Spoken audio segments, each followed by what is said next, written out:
¿Te has preguntado cómo es que sabemos de dragones y unicornios? ¿Te gustaría conocer a las bestias de la Edad Media? ¿Sabías que durante mucho tiempo existieron ciertos libros donde exponían bestias de todo tipo? Pues amigo mío, estás en el lugar correcto.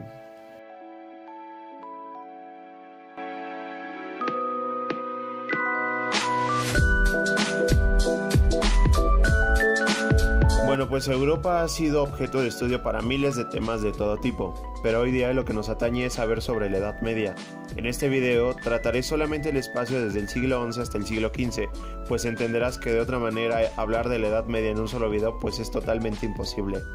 Pero es obvio que para hablarte de la Edad Media necesito meterte el contexto hasta que lo vomites. Así que aunque es de locos hablarte en un video de esta época, te diré solamente los hechos más relevantes del Reino de Inglaterra, el reino del Sacro Imperio Romano Germánico, el reino bizantino y el de Toledo. Así que estos son los minutos rápidos de la muerte para meterte el contexto de la Edad Media del siglo XI hasta el siglo XV y que no creas que estoy loco hablando de un tema que ni conoces. 3, 2, 1, ahora.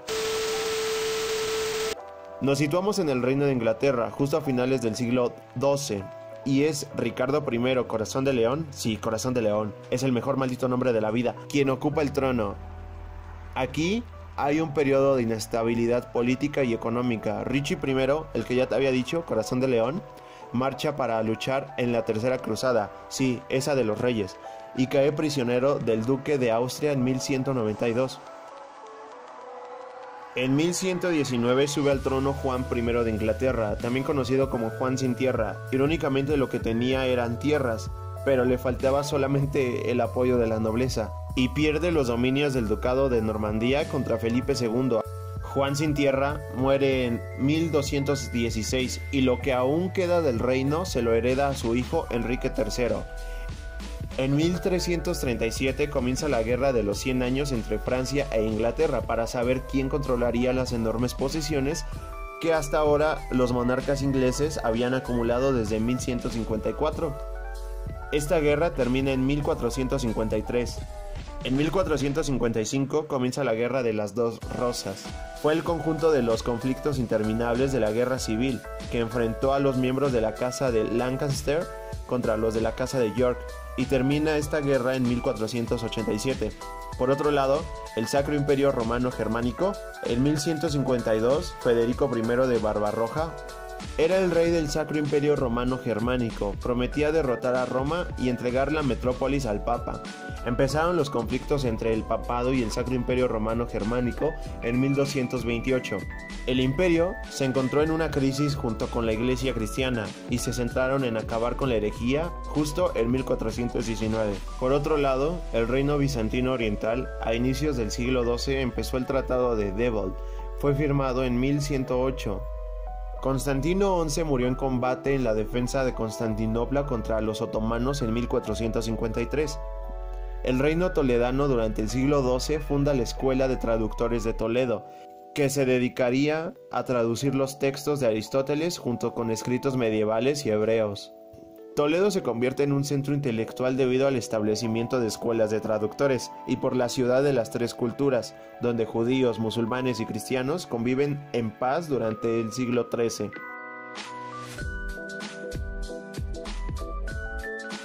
Empieza la expulsión de los judíos de toda España y fue creada la Inquisición en 1478 y finalizada la ciudad de las tres culturas. Y esto es solo para entender una pequeña parte de los bestiarios, así que cuando tu profesor de secundaria te diga que no pasó nada durante la Edad Media y que solamente fue una etapa de retroceso, puedes lanzarlo por la ventana, con confianza. Recordemos que durante mucho tiempo, específicamente en este periodo, circulaban por toda Europa los llamados libros de las bestias, también conocidos como bestiarios. Normalmente estos eran ilustrados y dan a entender el gran dominio del contexto religioso que se tenía en el momento, que por supuesto duró más de 1000 años. En realidad, en los bestiarios, los animales son símbolos, críticas o emblemas que hacen alusión al bien o al mal, a la virtud, al pecado, a Cristo y hasta al diablo. Y hay casos donde se disfrazan personajes de la época con algunos miembros de estos particulares libros. Los bestiarios eran una mezcla de lo maravilloso y la realidad. Claramente hoy podemos distinguir una de la otra, sin embargo en la Edad Media no. No eran manuales científicos como naturalmente se cree, sino que eran libros religiosos con el fin de enseñar el dogma cristiano. Lo que se decía de estos libros fue clave para imaginar siquiera algo fuera de Europa durante este tiempo, pero más allá, fueron una manera de entender el cristianismo a través de la creación, o al menos a través de los animales. Los bestiarios eran libros de carácter enciclopédico, en los que se podía encontrar descripciones de diferentes especies de animales a las que se les añadía una sección simbólica religiosa. Los primeros ejemplares de estas obras son del siglo XII, aunque es muy probable que ya existieran desde el siglo XI. Además, podemos encontrar animales reales como el león, el elefante, la golondrina, el mono, los lobos y hasta murciélagos, pero también hay animales míticos como el fénix, el dragón y el basilisco, entre muchos otros, por supuesto.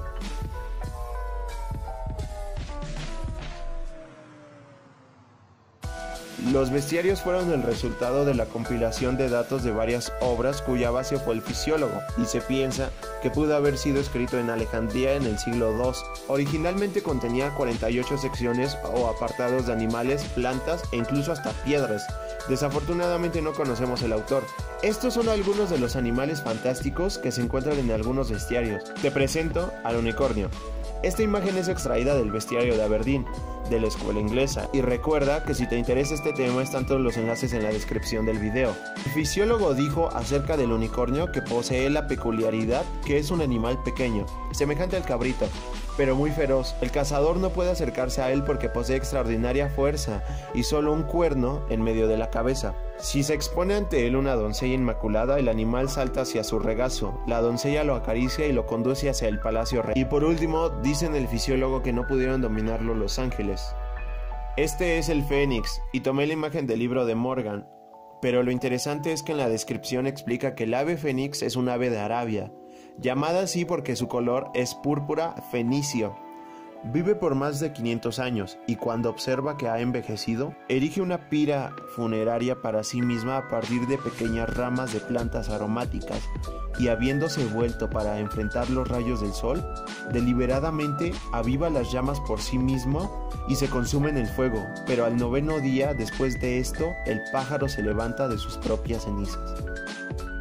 Ahora mira al dragón.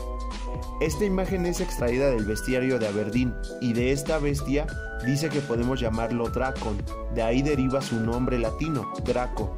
Se dice que el dragón a menudo sale de sus cuevas al aire libre, haciendo que el aire se vuelva turbulento.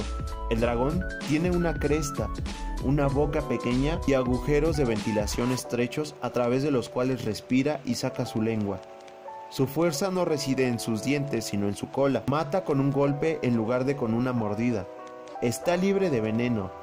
Dicen que no necesita veneno para matar cosas, porque mata cualquier cosa alrededor cuando lo envuelve en su cola. Del dragón, ni siquiera el elefante, con su enorme tamaño, está a salvo. Acecha en los caminos a lo largo de los cuales los elefantes están acostumbrados a pasar, y el dragón hace un nudo alrededor de sus piernas y los mata, los asfixia. Los dragones nacen en Etiopía e India, donde hace calor todo el año. Pero si crees que en los bestiarios solamente se exponen bestias, pues estás totalmente equivocado, porque también había críticas ocultas de todo tipo. Algunas son obvias, pero otras no tanto. Por ejemplo, la crítica hacia los judíos. En los siglos XII y XIII, habían muchos mitos alrededor de los judíos. Estos mitos se basaban en algunas creencias del cristianismo y otros en la ignorancia de toda su vida. Primero, para entender, te voy a contar que las comunidades judías se centraban en un barrio de la ciudad llamado Judería. En este barrio tenían sus propios comercios de alimento, librerías y de todo tipo, por lo que ningún miembro de la comunidad necesitaba salir de Judería. De hecho, eran los cristianos quienes tenían que ir a estos lugares para pedir préstamos o consultar a los médicos judíos, pues era bien sabido que los judíos eran buenos en la medicina por el contacto constante con los árabes en España. Estos barrios tienen su origen en leyes del judaísmo.